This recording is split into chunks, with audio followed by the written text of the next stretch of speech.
You're listening to the Business of Pharmacy podcast with me, your host, Mike Kelzer. Well, hey, Chad, thanks for joining us. Thanks for having me. Excited to be here. So, Chad, for the people that don't know you, tell them what When I Work is and tell them how our relationship started. Yeah. When I Work is a platform, a software platform for businesses that have hourly employees to help them schedule, communicate, and track time with their hourly team. So our customers are pharmacies, their restaurants, and their retailers, and kind of a variety of different kind of healthcare type customers as well. And, you got to make sure you have the right people at the right place at the right time. And you have to communicate effectively with all the things that happen on a day-to-day basis. Someone, picks up a shift here, loses a shift there. Someone calls in sick. There's all kinds of coordination that goes into that. And then you have to track the hours. People clock in and clock out, and you want to make sure people are getting paid accurately and that the hours that are being worked are the hours being recorded. And what we do is we help, tie that all together, and help hourly teams work better together. Through that operational aspect of what happens in an hourly workplace. And Mike, you and I, we met. It was 2010. We launched the company in 2010, and I think you signed up on the first day we launched. I think so, on a free trial, and you were a customer shortly thereafter. So. There's a handful of folks like yourselves that I stay pretty close to that helped us and kind of believed in us in the very beginning in 2010. So happy to be here and happy to have you as a customer to this day. Yeah, well, great to have you on, Chad. And I, it might have been the video that I saw of you guys early on of the you and some of your cohorts, and you had that kind of that mustache on with the evil thing, and yeah. And I said, I got to reach out to Chad, and I got to tell you, Chad, it's always a pleasure talking to you. I mean, you're I don't know if kind is the word I can use, but you always seem so kind. And I've never worked for you, so I know you're a taskmaster and whipping people into shape, I assume. but to me, you've always been very, very friendly, and it's always been a thrill and a pleasure to talk to you. Yeah, you too. That video, so you saw that video. So I guess now I know one customer that came from that video. You'll have to link it up for people if they want to check it out. But it was a pretty silly video, but it was fun. It was. They had you riding in kind of like a cowboy riding on a horse, but you had it was in a car, a Mustang or something, but with the When I Work, shield on it or something like that. Yeah, it was a Toyota Corolla. Nothing that impressive. No Mustang, but we did put some CGI against it to make it look like it was beefed up. Were you the stunt driver, or was there someone that actually was in there doing the burnouts? I was the stunt driver. There was no burnouts. We had someone kind of pushing on the trunk to make it look like it was moving. And then we did some kind of CGI effects to make it look like it was a burnout, because you're not going to do a burnout in a Corolla. Yeah. So tell us a little bit of that story. It's really fascinating how back in, I think, 98, you kind of came up with this idea. It wasn't quite the right time, and then it turned into the right time. Fill us in on that history. Yeah. So I tried to start the company twice. The first time it didn't work. The second time it's working well so far. But yeah, it was late 90s, 1998. I was working in a grocery store, bagging groceries and stocking shelves. It was my first job, first hourly job, and my manager at the time was in charge of putting together the work schedule, and that would come out every week, and it would be a week at a time, and it would always come out on a Saturday or Sunday, and it would go into effect on a Monday, and I'd be going into the grocery store on my day off, and calling in, and my coworkers would be going into the store, and I was thinking about that and was frustrated with having to go into the store, and thought, man, if I could somehow get my manager to post the schedule to a web page.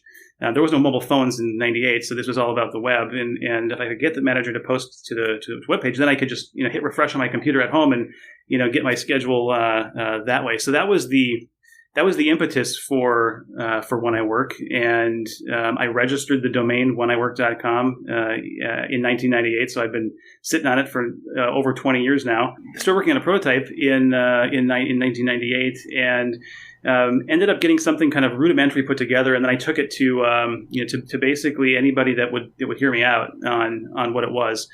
And, I talked to, managers and business owners and folks that were, whether it was the grocery store or it was or a restaurant.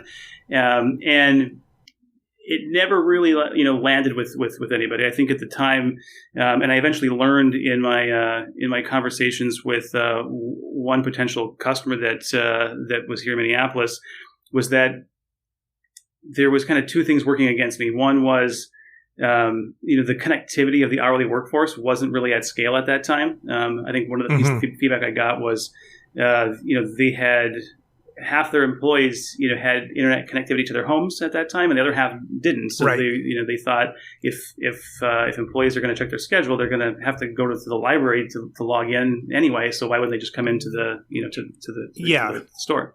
Or at least have a good excuse why they didn't show up. Exactly. And then, you think about it, like the web in those days was for, Amazon and eBay and e-commerce was kind of the thing. And the idea of using it in a non-enterprise environment for helping with a particular business problem just wasn't on the forefront of people's tongues. So I parked it. I was in college at the time when I had kind of parked it and put it on the shelf and moved on to finishing out college and started doing consulting and building website. Oh, go ahead. And Chad, was your college degree, did that come from saying I've got this When I Work idea in my mind, or did the When I Work idea also kind of come because you were already into the visual computers and so on? What came first with that? Yeah, so the idea came in high school. I was working at that grocery store when I was in high school, so it was before college. I was really like the impetus for really kind of diving into to building that first prototype was I had been doing a lot of tinkering with the web, and you already had been doing some, and it kind of said, "Hey, what could I maybe do?" Like there was a lot of these kind of like ad hoc type projects that I was kind of playing around with to learn how to build things. And then when I came up with this, I thought, okay, here's a real project. Like here's a real thing that I could potentially use to create something. And then that kind of turned into that prototype. It turned into me leaning in college on certain areas of the disciplines of visual communications and marketing communications that were technology focused and software focused. And then that led to me starting an agency where I partnered with a couple other guys, and we did web development, software development, and video production for about 10 years. And then it was about 2008 is when I resurrected When I Work for the second time. After kind of seeing that nothing had really changed, like you were there at that time, and I was looking every week. I'd go on. I said, "There's got to be a better way." And I was doing the same thing. Like I think I spent 5-6 years probably doing the same Google searches that you were doing, trying to see if anybody was going to solve this thing or do something different or come up with something that was going to be useful and to small businesses and to kind of medium-sized businesses. And nothing had changed. It was 2008, and the iPhone had just come out, so the mobile phones smartphones were becoming a real thing. And I thought, okay, nothing's changed. Everybody's connected to the internet, and these phones are now going to be the thing that we're going to connect with. Let's try this again. And then me and a couple of the guys, Dan and Garrett, that were working with me at the agency, we started working on a second prototype from like 2008 to 2010, and brought it to market in 2010. And that was when we met you. Here we are. 37,000 businesses later, and 50 countries later, and 1.2 million employees later. 37,000. How many employees now? There's 1.2 million employees that are.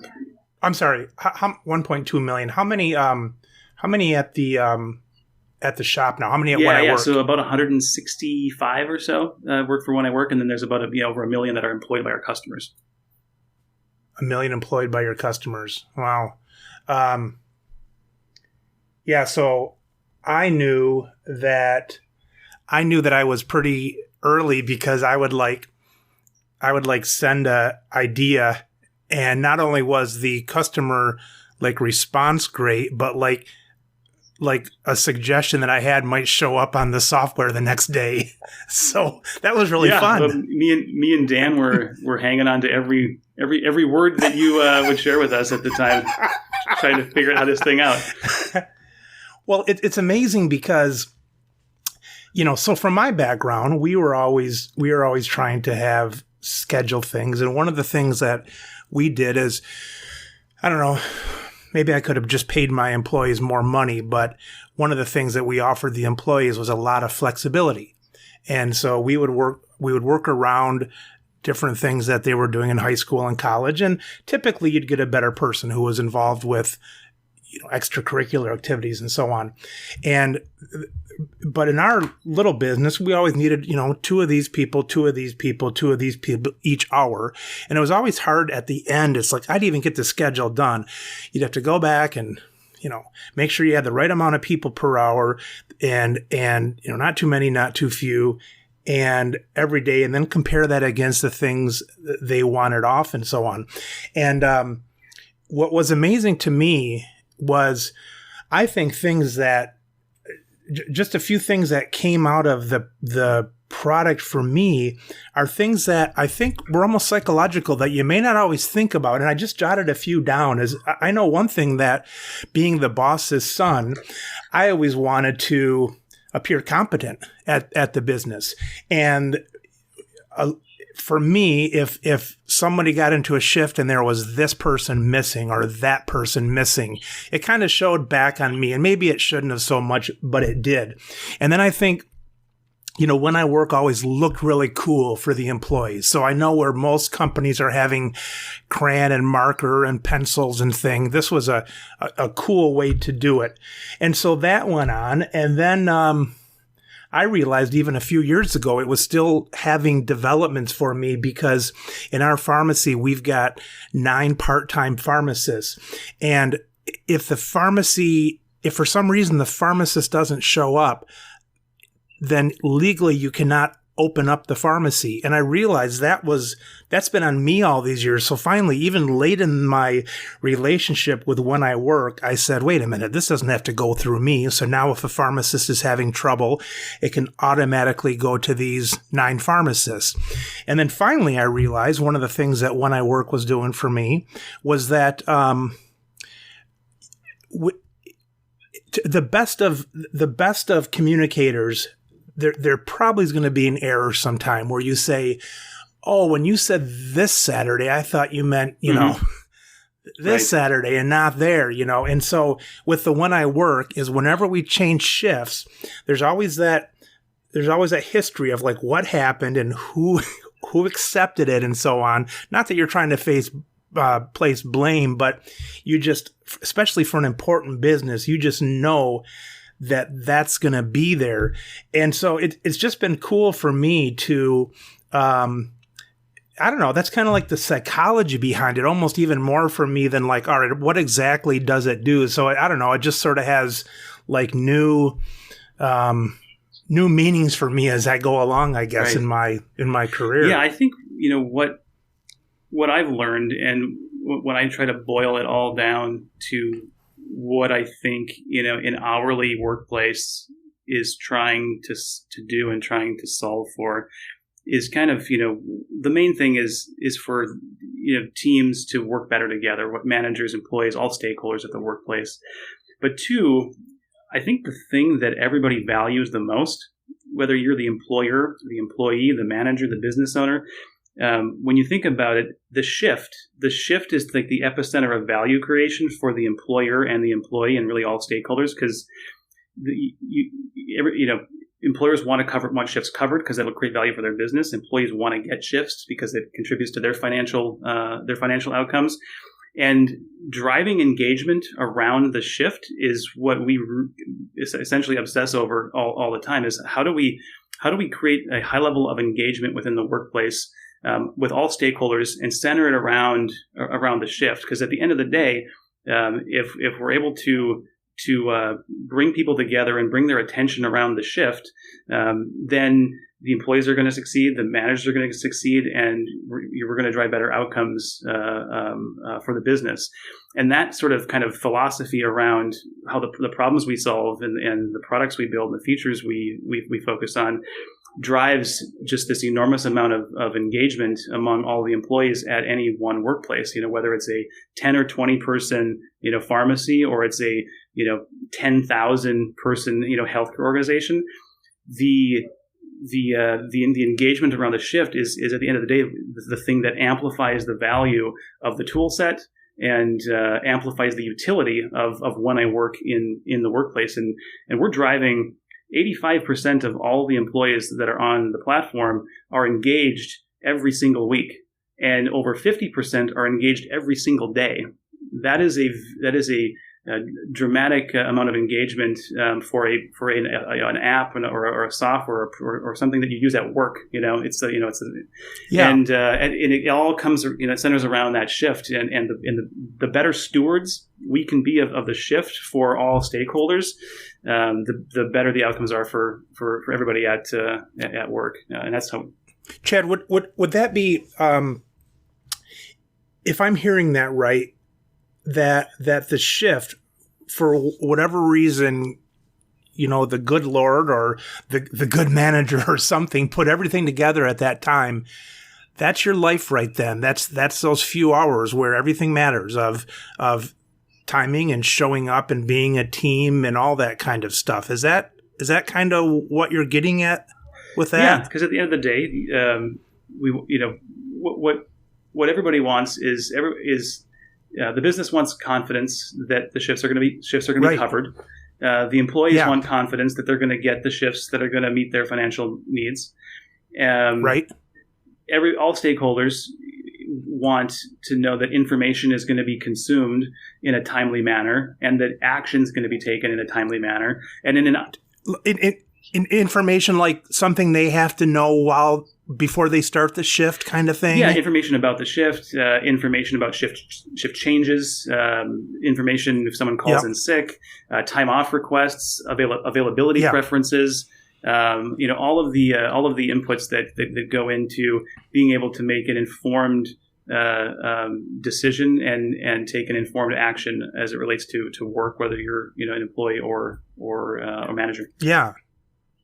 I was listening to another podcast you were on, and you were talking about the temptation early on was in life to take on too many tasks, but especially as far as this program, as you wanted to do like 4 or 5, like we're going to take over the world things. And I bet it's just amazing for you how one seemingly narrow focus can balloon with all of those needs if you do it right. Yeah, I think that was early on. Yeah, we had this idea that we could solve all these different problems across a bunch of different markets, and what ended up coming out of that was, and what I learned was that by focusing and doubling down on kind of one major problem that I was trying to solve and that we were trying to solve, I believe we've had a lot more success than we would have if we would have tried to solve multiple problems like we had envisioned early on. So focusing in on getting one thing right and doing it really, really well. And doing it in a way that resonates with a lot of people that share that same pain point has been a big contributor to just. Yeah. And Chad, last time we spoke in person, I think we were at the the evening barbecue or something when I was down there, and I was talking to you about future ideas with the company and so on. And a big part of that, I don't quite understand it because I don't have the mind that you guys have, but I know a big part of it was, the information you were getting from the data, not personal information of people, but just like the flow of whatever. And that was really valuable to you for some reason. Refresh my memory. What was that you were trying to, you were looking for trends and all that kind of stuff? Yeah. I think, I think information that exists within the kind of the day-to-day operations of a workplace can help employers and employees make better decisions about either the business or about themselves. And part of our vision for the long-term vision for the company and how we think about being able to serve our customers and their employees effectively is by looking at all of the things that are happening at work and looking at ways that we can potentially help the businesses make better decisions about who they put into what roles and who they put into what shifts, and maybe even pairing them with certain people, because we can see that if these people are paired together, there's potentially better outcomes for the business. On the employee side, being able to look at what hours they're working, and if we see that they're consistently working evenings on these certain days, we give them more visibility and into shifts and hours that look like what they're seemingly to more interested in working, and just kind of bringing employers and employees together in ways through the data that creates better outcomes for the business and greater satisfaction and flexibility for employees. So it comes down to everything from scheduling to what shifts you're on to who you're working with to the roles that you're in and everything else. And there's a whole host of an endless supply of ideas that come with that I imagine. vision. But we've made some meaningful investments to help us put ourselves in a position to be able to kind of continue to innovate the product in ways that can help surface those as we look kind of long term. Yeah, it's kind of like almost like when you're talking, it's almost like how Netflix or social media, they're gonna pop up the things through AI or the background stuff that's best for you, and it almost sounds like you guys are taking that information that we as humans don't even realize that we could be putting together, and you're like joining the best. Like here's your viewing list, sort of, except for customers in a way, or rather employees in a way. Right. Yeah. One interesting thing that we've developed is we've developed a health score. So every customer, every business, every workplace on the platform, has a health score of 1 to 5, and that health score is determined by hundreds and hundreds of different behaviors. Actually, I should say it's probably hundreds of thousands of different behaviors that happen across the across the workplace, and those behaviors inform successful outcomes for customers, and we're able to kind of get a predictive lens on what a healthy customer looks like, and it's everything from not just how they're using the product, but how they're staffing their employees, when they're starting shifts, and a whole host of other things. And one thing that we found in that is that the employees that work for our healthiest customers tend to have more proven upward mobility within their workplace, or when they go to another workplace or get a job elsewhere. And we haven't done the work to really understand the why behind that, but we have a number of hypotheses around businesses that are effectively managing their teams and putting the right people into the right shifts and the right roles, create an environment for employees to succeed at a higher level than those that don't, and it leads to better talent and stronger talent for those workplaces, and then better outcomes for the employees as well. Yeah, so there's a lot of thoughts on what causes that. Sometimes it's even the chicken and the egg, but you guys are almost you're almost able to put a rating system on this early workforce of their success into the future, it seems. Yeah, there's there's definitely there's a component that we think a lot about, and we look at developing kind of into the future around this idea of there being this reputation, this reputation element of your work history, and looking at ways that we can bring this to bear with employees and employers to help them succeed together. It's not something that we have brought to market yet, but it's something that I think you and I probably talked about it a little bit when you were in town a couple of years ago, and we're building the infrastructure, and we're building the intelligence to help us provide this kind of utility to all the stakeholders in the workplace in ways like that. Almost like a certification, almost like these people have been, formed through. They're like When I Work certified. Almost. Yeah, or there's since we know how many hours you might work in a particular role or function, being able to capture that in a way that could be valuable to an employee, where they could say, I've spent last year and a half or whatever, I've logged 600 hours in this particular function or this role, or maybe it's this particular tool or a point of sale, right?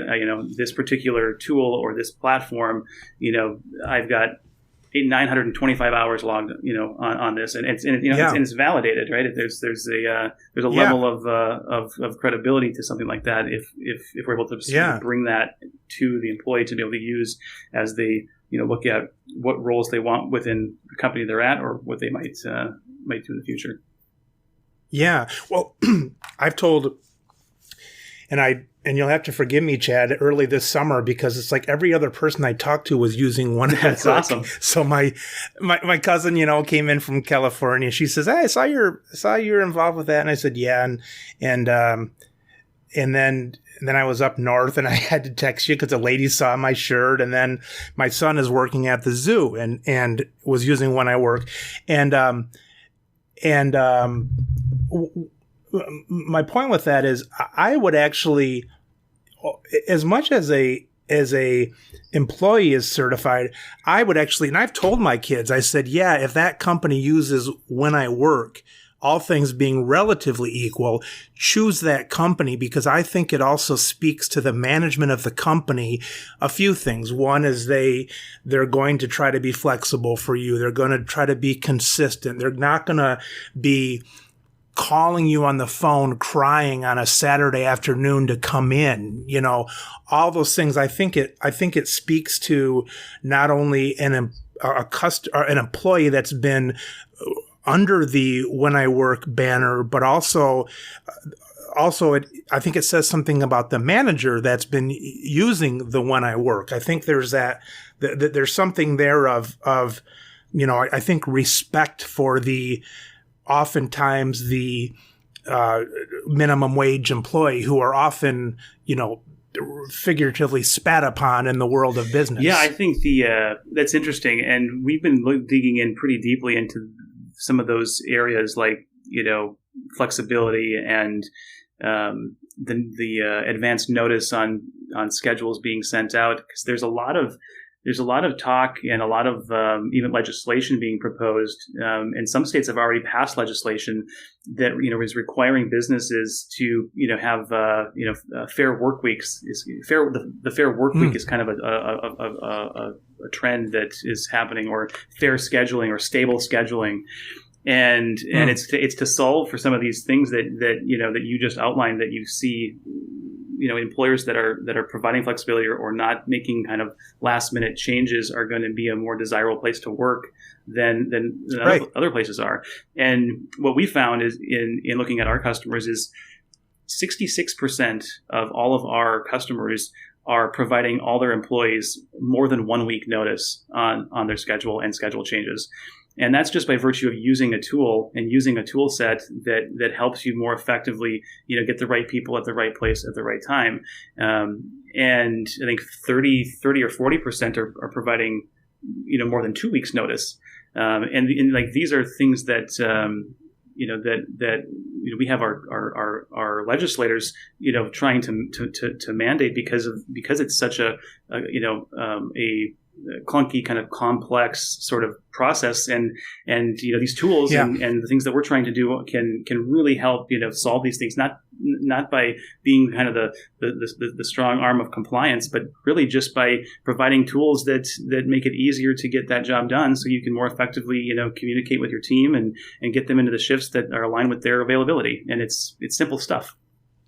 Yeah, it does. Anytime you have a I don't know, it kind of reminds me in the pharmacy of going from a manual register to a computerized register. And the computerized register, you don't have to hit someone over the head with it to do things the same way, because if you don't do things the same way, the buttons don't work like they could on the manual register. And that one you could just sit on it and you would press, 30 buttons. The computer, it's like this step, this step, this step. So you're not twisting their arm to make this legislation come through. It's just a natural byproduct of a really smooth, process and product. Right. One of the coolest things that you called me, I think it was a couple of years, maybe it was 3 years ago.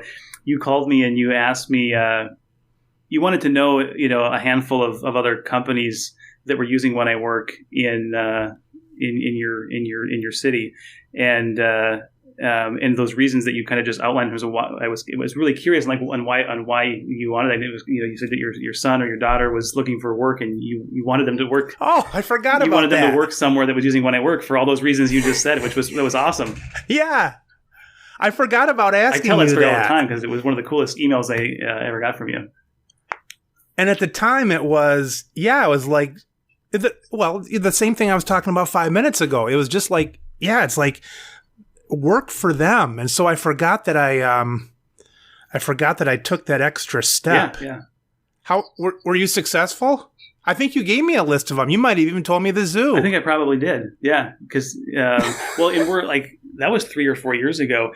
Now, 1 in 4 zip codes in the United States is using When I Work. At least there's at least a customer in one of every 4 zip codes. 1 out of every 4 zip codes in the United States has at least one When I Work customer. So we're really making our way towards getting everybody on this thing. Yeah, because where did I read last week, Chad? Somewhere that maybe this is lowballing it, but you've got 3% of the hourly workforce using When I Work, and you want to get to 10 easily? Yeah, so it's actually we're right around 2, so just under 2% of the hourly. Let's go with 3. All right, 3. We don't want to. Some people might be listening to this in 6 months, so let's go with 3. All right, we'll go with 3, but. Plus, I look smarter then. Mike, you're right. Okay, it's 3. So it's 3%. All right, so it's about 2. Yeah, so it's about 2% of the hourly workforce is on the platform and employed by our customers. But what's interesting is over the last 5 years, we've had just about 10 million employees come through our platform. So we have engaged and connected with almost 10% of the overall hourly workforce over the last 5 years, because people move around a lot, right? So while we have 2% of the hourly workforce is engaged on our platform today on a daily, weekly, monthly basis, we've had 10% or better of the hourly workforce kind of pass through and work for customers that are in businesses that are using When I Work. So there's a really interesting kind of organic reach of us by virtue of how people move around. So you're 1-ish million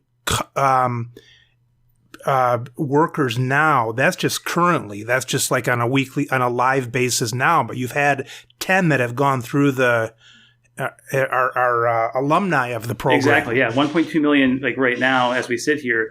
But 10 million over since we started. You were probably in the first dozen.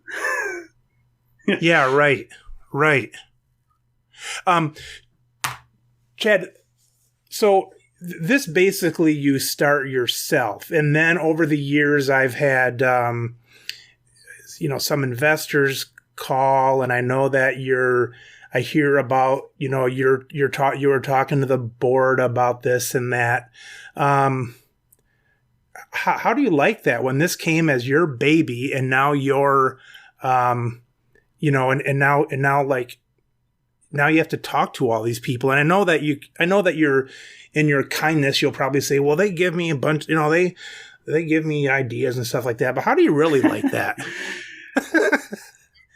Now, I know your wife's I should be asking your wife because she's the real boss, but how do you like it though, with all those people poking their noses into your idea? Yeah. Well, I will say I'd say my wife's the biggest investor in the company because what she's done to support me and to endure over the last 10 years is nothing short of incredible. And I don't think anybody else that has been involved in this company would endure what she's endured, both the good and the bad. Yeah.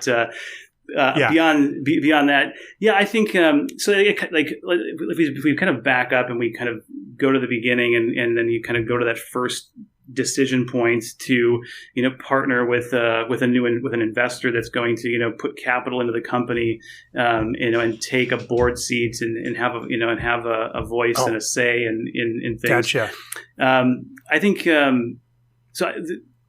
There's a point when we were building the company, and it was probably 2 or 3 years in where we really started to think about the things that were outside of our reach in terms of what we wanted to do and how big we thought we could go and how far we could reach. And it became clear that in order to do that and accelerate our path towards doing that we would need to partner with an investor that would bring capital into the company that could help us make those investments, and then that's investment in new employees and people to produce and all that kind of stuff. 90%, if not more, of any dollars we invest is for hiring people, because software companies are a very people driven thing. So we raised $4 million in our first round of financing, and that was to grow the team, scale the team. Double down in certain areas from a go-to-market perspective on finding ways to reach more customers, reach more pharmacies, reach more restaurants, reach more retailers, and that's what we use that capital for. But the other thing that I spent a lot of time trying to get right is there's a lot of potential investors out there. So I took a lot of time in meeting as many as I could to find the ones that shared a similar philosophy and a similar kind of vision for where we could go with the company. And I think a lot of the when you're bringing people into that into that circle over the years, you're constantly trying to curate the best people that you think are going to share your idea of the future, but then also they bring something to the table that can be helpful in along the journey that you otherwise wouldn't be able to do on your own, and that can be talent, because a lot of investors are connected to really great talent, and that's been something we've been able to capitalize on. Other is connections and relationships into potential partners or distribution opportunities and this sort of thing. So I think when you look at the whole package, I think you net out with if you do it right with something that's going to help you move the ball forward in a better, faster, and bigger way. And with that, you have the you can call it the burden, or you can just call it the expectations that you're going to have more people to work with, and you're going to have lots of opinions and lots of input. Fortunately, I'm highly driven by input, so I do take a lot of input on different things, and then I try to synthesize it into something that can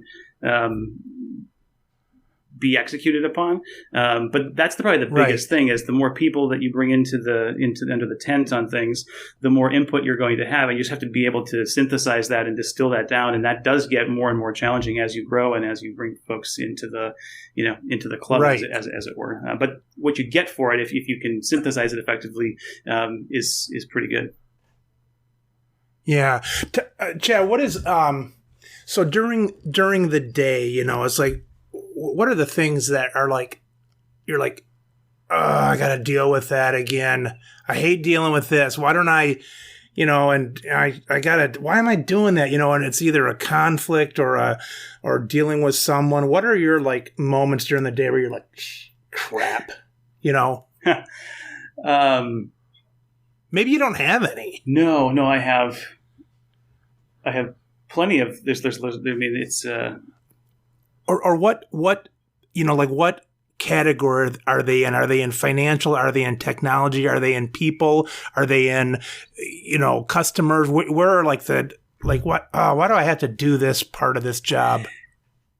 There's so many bits to it.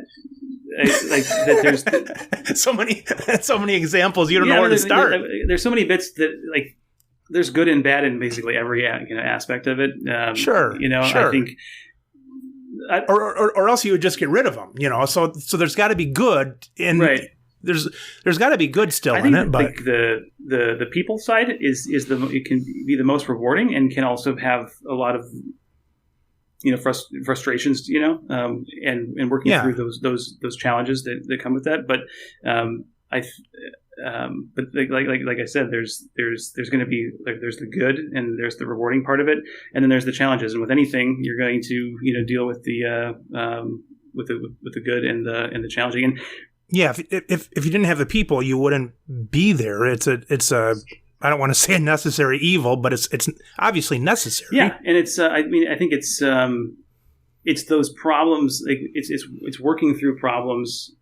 Together, that when you come out the other side of some of the problem, you're usually in a 1 + 1 = 3 situation where you've worked through something that was maybe not easy. You didn't maybe look forward to it for the short period of time where you didn't look forward to it, but when you come out the other side, you and everybody else is in a better spot because you work through it versus ignoring it. And this is usually a high focus on like different ideas for the business, and hopefully, it's I imagine less on the HR stuff like. Can I take off Friday afternoon? I mean, you're talking about decisions that you might be butting some heads about ideas for the product, or yeah, I mean, it can range from anything. It can range from alignment on what to focus on. It can range from where things are going well and where things aren't going well, and how much more to invest or to double down in areas that maybe need to be put on ice, and we need to double down in this area. It can be anything from should we start thinking about M&A and acquiring companies and looking at other companies we want to acquire to help us move forward, to whether we should raise more capital, to whether we should make this decision from a product perspective, or pausing this and accelerating that. Like it's kind of all over the place. Do you still have the final say on all that, and you have tension to see how to tiptoe around that and still keep the team enthused, or are you actually like the investment part? They could outvote you on this decision or something. Well, if we're talking about the team, and we're talking about what we're doing as an organization, the more decisions the team is making without me, the better. So I look at it through the lens of how do I provide enough clarity and direction on where we're going to further vision to enable the team to make as many decisions as they possibly can without without me. My preference is always to err on the side of the team making decisions. Yes, I like to edit decisions here and there, depending on kind of what areas I have strong conviction about. That could be product, that could be how we operate with our customers, like those sorts of things. But I try to take a more editing approach to that than a decision making approach to it. As long as your edit's not a big red X through it. Right. So, all right. So that's the business. So then the investor side, I imagine you have more hands in that pot. Yeah. And I think that, those conversations typically are more, in the realm of, what goals are we going to set from a business perspective? Are we aligned on what those goals should be in terms of, what we want to look like a year from now, 2 years from now, 3 years from now? What are the targets? Like what sort of revenue targets are we targeting? And kind of aligning around that. What's it going to cost to achieve those outcomes? And how much of our capital are we going to invest? And how much should we invest? And is that, what do we expect to get for that investment? And, discussing in those kinds of concepts, and then, aligning on what those high level outcomes and what it's going to cost to achieve those outcomes is kind of what we talk about from a board and investor perspective. And then, and then beyond that, there's, we just had a board meeting, last week, and a lot of the discussions we had there were around, how do we identify more customers that look like this, and is our pricing strategy that we have the right pricing strategy for where we're going, and these sorts of things, So who, besides your wife, who can say no to you? I mean, the investors could probably say, we didn't like that, so we're not going to invest anymore. I know they probably have a big pull, and I don't manage this way. I like to have team efforts and that, but in the end, who can say no to you? Well, anybody can say no, and then I. Who can say no to you and keep their job? Yeah, I think about it like this. I'd say anybody can say no to me, and then I can make the decision if I'm going to roll with that or not, based on what I think is the best for the company. So like that.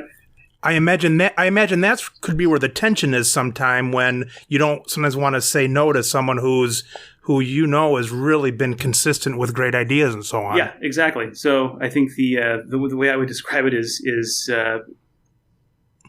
people, like, I say no, people say no all the time or have differing ideas, and I look at it through the lens of I go through a process of, if we do this or if we don't do that, how does it deviate from what we want to?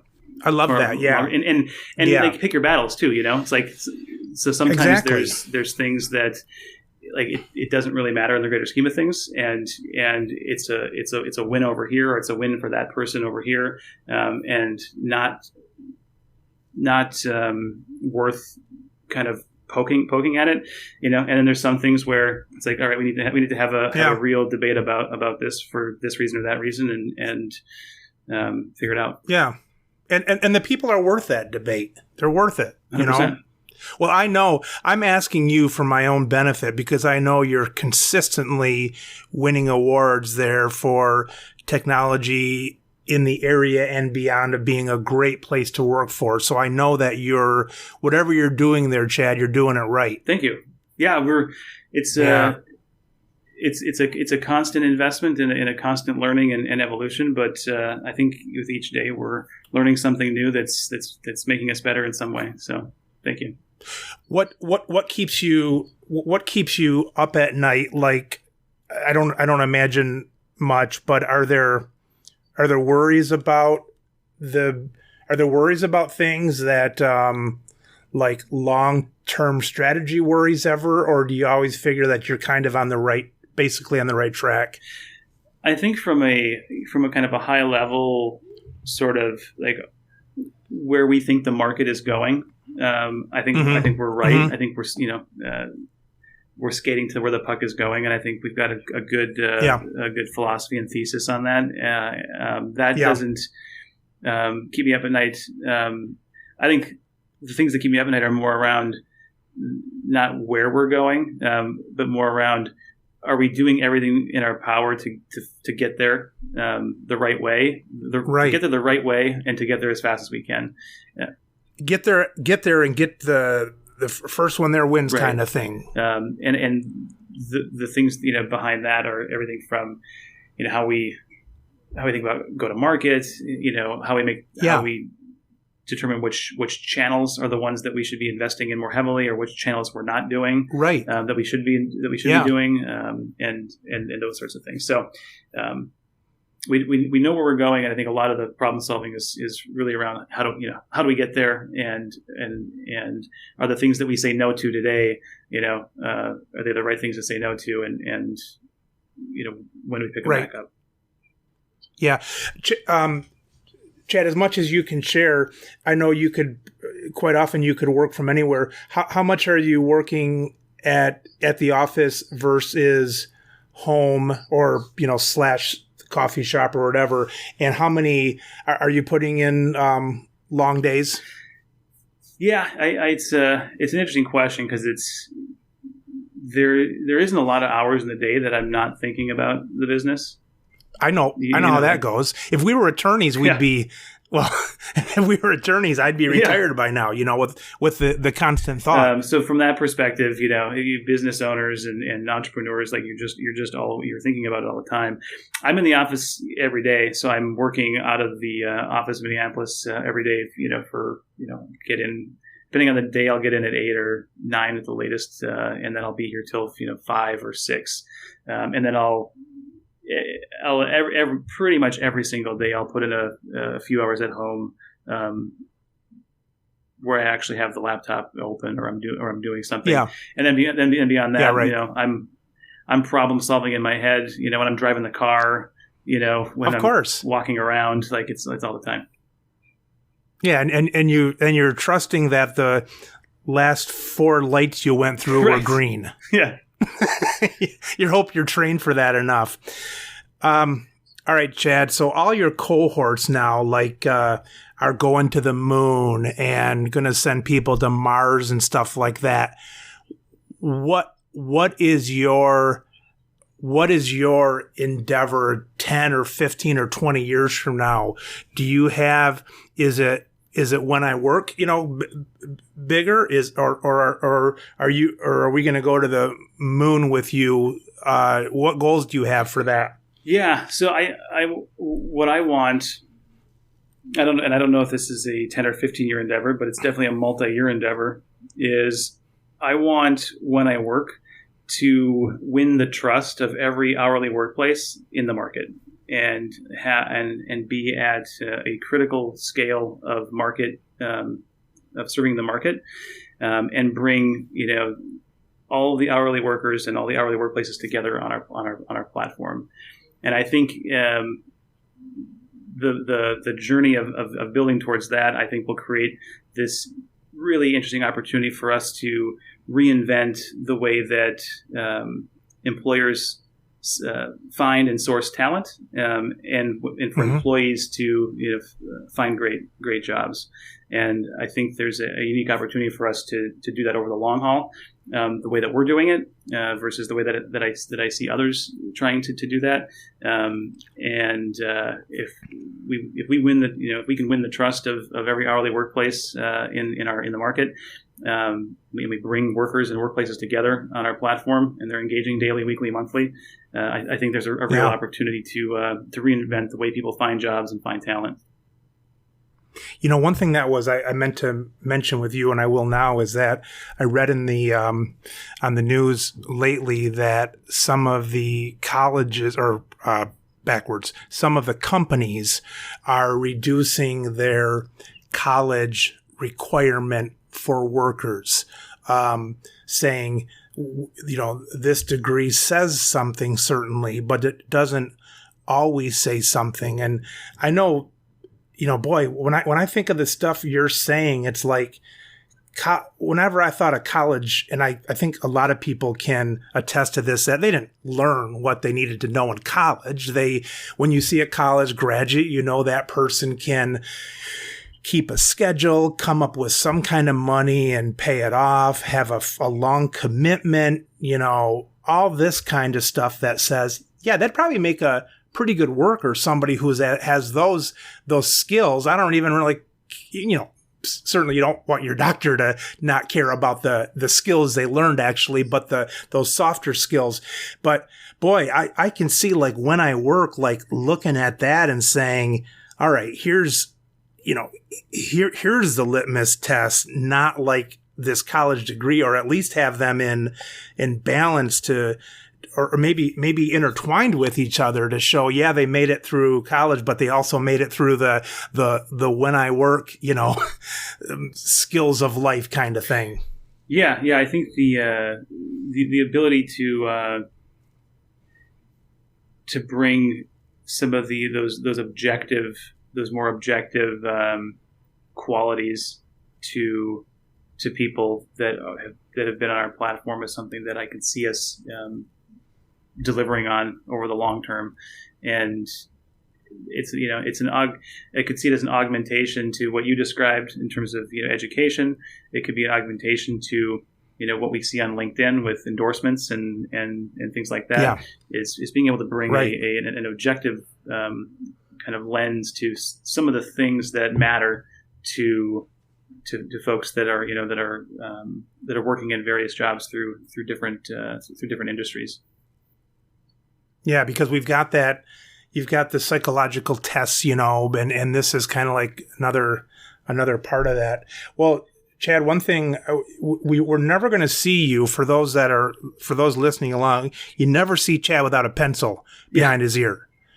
And I might not have this exactly right, Chad, but that says that you get into the dirt of things and you're always hungry to improve and stuff. Do I have that right, even close? I think it's fair. I'm always up for problem solving, and a lot of the problem solving that I do and that I really like doing is visual. When you think of software and products and this sort of thing, so being able to sketch something out or map something out on demand is there. is there. You had mentioned that no better way to get people to experience what I have than as to give them a little taste of when I work. And you teased me with a little gift for the listeners. What can they get? What do they get for sitting through my malarkey and your wise words of wisdom? Yeah, so for listening to us babble for 50 minutes or whatever. I think if your listeners are in a environment where they have a team, hourly employees, and they're challenged with communicating and making sure they have the right people at the right place at the right time, and scheduling and time clock and all this sort of thing. What I'd like to do is I'd like to give all your listeners 2 months for free of our complete package of the complete solution. We do have a free product that has a limited set of features, and people are more than welcome to use the free version. But we have a lot of additional value that is in the realm of scheduling and shift bidding and time clock and all these sorts of things. So 2 months free of the complete solution for anybody that's listening. The URL that folks can check out is wheniwork.com/BOP, Business of Pharmacy. This would. I was gonna ask what that. It's the acronym for your show. I know. I was going to ask what the hell is that? And then it didn't come to me till you told me. See, that's how much I appreciate your mentorship. BOP, oneiwork.com/BOP, sign up. And just if you engage with anybody on the team, just let them know that you heard about this on the podcast. We'll run this for a limited time, but definitely check it out and we'll get you set up.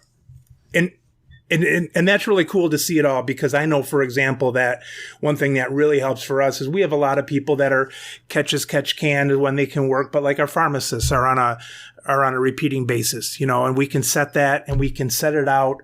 We can set it out for, months and a year. And so people are not wondering, they're not coming to me, well, in 6 months, can I do this? It's like, well, there's the schedule already. So, help yourself kind of thing. So, good stuff.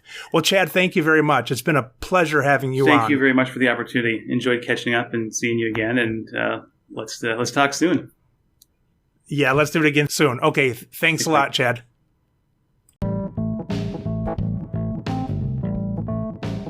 You've been listening to the Business of Pharmacy podcast with me, your host, Mike Kelzer. Please subscribe for all future episodes.